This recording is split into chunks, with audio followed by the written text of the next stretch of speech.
Welcome back to the channel, ladies and gentlemen, and welcome to part 26 of HELLRAISER. This is a 3 times a week series here on the channel, every Monday, Wednesday and Friday. If you missed part 1, you can find a link down below. That being said, we're not going to dive right into this just yet. I want to take this opportunity to say, if you have been enjoying this labour of love of mine, please do consider supporting the channel further. I have a Patreon, which really does go some way to helping me create this type of content for you. These videos take hours to make, absolutely hours, and this has truly been a labour of love that I am incredibly proud of. But the ad rates for a video like this, with this type of content inside, basically doesn't provide a coffee. So if you have enjoyed it, it would mean the world to me if you could support the channel via Patreon. So please find the link down below. That being said, now we can dive right into it. We see the lament configuration, the puzzle box, its opening. The beams of light are cast on a set of hands. It's on the floor.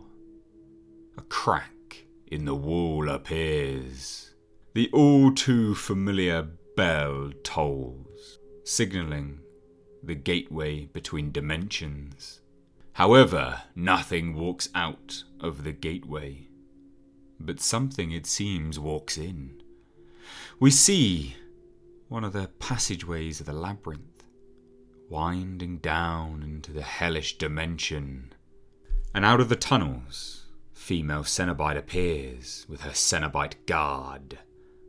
The box. You opened it. She sees who has entered hell. You! The Cenobite guard hold up their swords. They lunge forward. And there we see who exactly it was that entered the Hell Gate. Come now, sister. When you attacked our mass, did you not expect reprisal? It's one of the demons, the one that took the box from Rajiv. A demon from another hell, and he has brought with him reinforcements. They lunge for one another, the demons holding their claws, the Cenobites wielding their swords. But something's not right here. The Cenobite sword comes down, but it bounces off the demon. The demon lunges forward, bites the Cenobite. Hacks at him, in fact. And there, on another demon, we see, what is that? Is that the seal of the salutant? The mark that makes Cenobites lose their invulnerability. And the mark that Tiffany laid under the church. A demon hacks at the Cenobite soldier's face, the seal of the salutant high in the sky as the demon falls to the floor. And the 2 other demons, encased in bubbles. Is this what the female Cenobite has done? She races off, she runs off, in fact. Brothers, hold them off! Get after her, she is not to get away! And as female runs down the corridors of the labyrinth, the winding pathways, her hooks and chains are summoned to block the pathway for the demons. She escaped? You idiot! She'll bring reinforcements. Not that it matters. And now we're out of hell.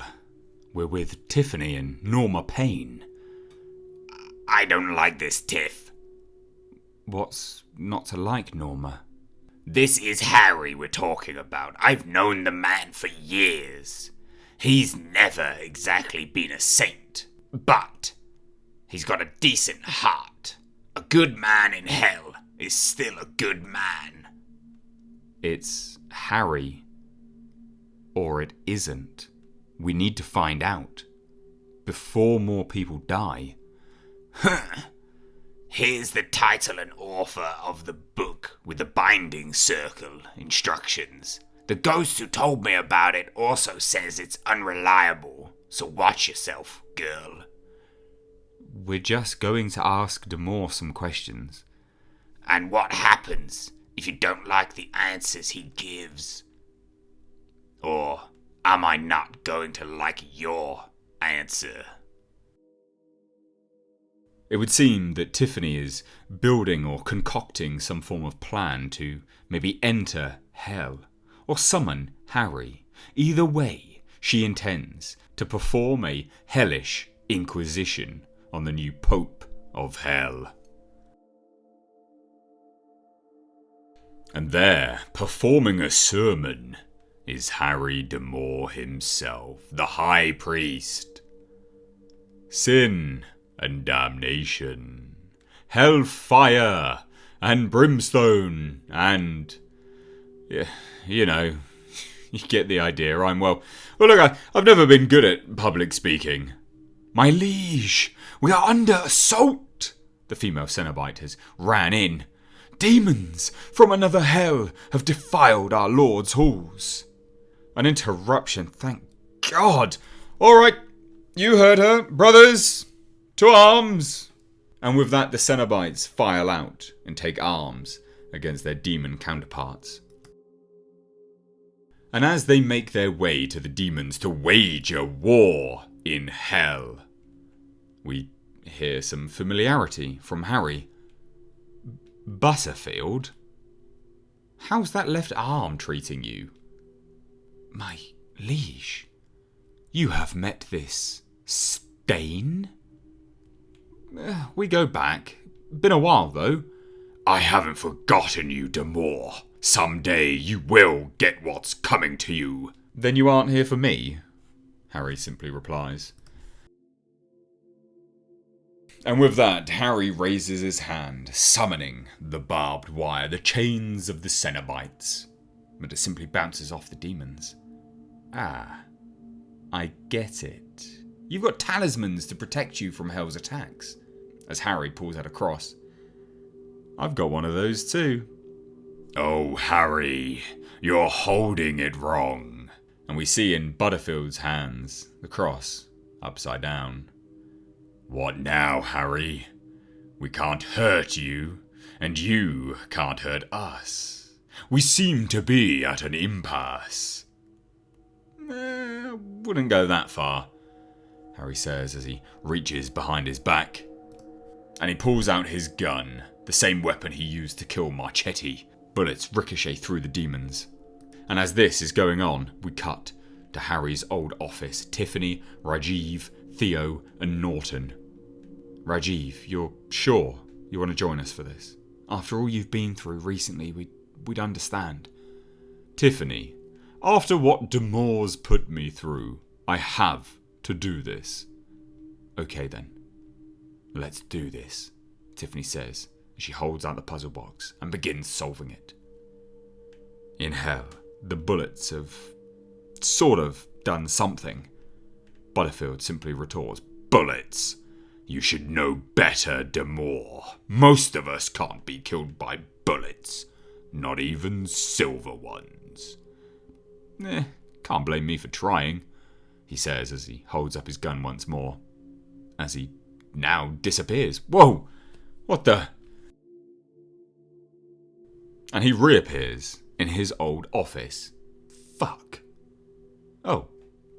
Hello everyone, I hope this is just an intervention, Harry says as he puts up his hands. Everyone with a gun aimed squarely at him. What have you done with the Pontifex? Oh, they don't know what happened either. There's something else going on, Butterfield says as he realises no one quite knows where Harry has disappeared off to. Demore needs finding and killing. Dispatch the Rappery. Sir, is it wise to send away our most fearsome weapon? I don't think you understand. The only real threat to us here is Demore. And there we see running behind Butterfield and his demons, a monster, the Rappery. Harry doesn't quite know what's going on. What exactly is this about? You've been pulling a lot of bullshit, Demur, and keeping us in the dark about why. And now, we're going to need some answers. Harry holds up his hands and says, look, sorry, I can't talk now. If you'll excuse me, I'm needed. And something stops him, pulls him back. A puff of red smoke. The hell? Ah, a summoning circle. You realise these things are for full-blooded demons, right? Not human converts like Cenobites. This binding field is going to snap if I sneeze on it. Better keep your allergies in check then, Norton says, and Tiffany pipes up. We need to talk, Demore. Your timing is awful. Realising his Cenobite brothers and sisters are facing demons in hell. And we see the carnage, the demons laying waste to the Cenobites. Fall back! Yes, run. Show us what Leviathan soldiers are truly made of. Female runs off, retreating with what Cenobite guard she has left. Not far now, Butterfield says as he looks up at the diamond demon in the sky. The objective is in sight. I'm not fucking around. Would you let me out of this stupid circle? Not until you tell us why you had Rajiv open a hell portal at the Church of the Lost Salvation. What? It isn't obvious. I had to.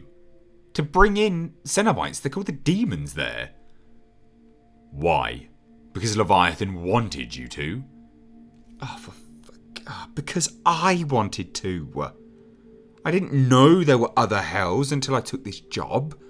In light of everything, using the Cenobites to fight the other hells, well, it seemed like a good idea at the time. What about Rajiv? I don't have time for this. Are any of you listening to me? I need to go. Until we're satisfied with what you've got to say for yourself, you're going nowhere, Demore. Tiffany's gun is pointed at Harry's face. Fine. And Harry pulls his own gun from behind his back. You're forcing my hand. You can't be serious, Rajiv says, as Harry makes it clear he is, and he unloads on the new harrowers. Hellpriest with a gun? That's ridiculous, Harry. Everybody gives me shit about this gun. You have no idea how often it's coming in handy. Now, let's do something about this shoddy binding circle. Tiffany unloads a few rounds. Shit! Don't let him get free. And Harry forces his hand through the shield. Jeeves, what are you... Oh, sod it. Rajiv stands up, a bullet through his skull. Harry! Take a look at me. Take a good, long look at what you've turned me into. You can't kill me with bullets now, Harry. And to fix this hole in my face, I'm going to have to find some poor sod and suck their life out. You made me a monster. Well, what the hell else was I supposed to do, Rajiv? You died and you went to hell. So, rather than leave you to be tortured for all eternity, I brought you back. The only way I could. I know it's not much of a life, but would you really prefer the alternative? I have to eat people to survive. And plenty of people deserve to be eaten. But look, if you don't like this, you can always go back to hell. Everyone raises their gun quickly at Harry. Don't try it, Demore. Whoa. That wasn't a threat, Jesus. But they're interrupted. The same familiar crack begins to appear. The gateway between dimensions. What's going on? The portal to hell. You opened it halfway to summon me? And now something is on the other end. It's opening it the rest of the way. So shit. And as Harry sees what is forcing its way through the gateway, you need to let me out right now, or we're all dead.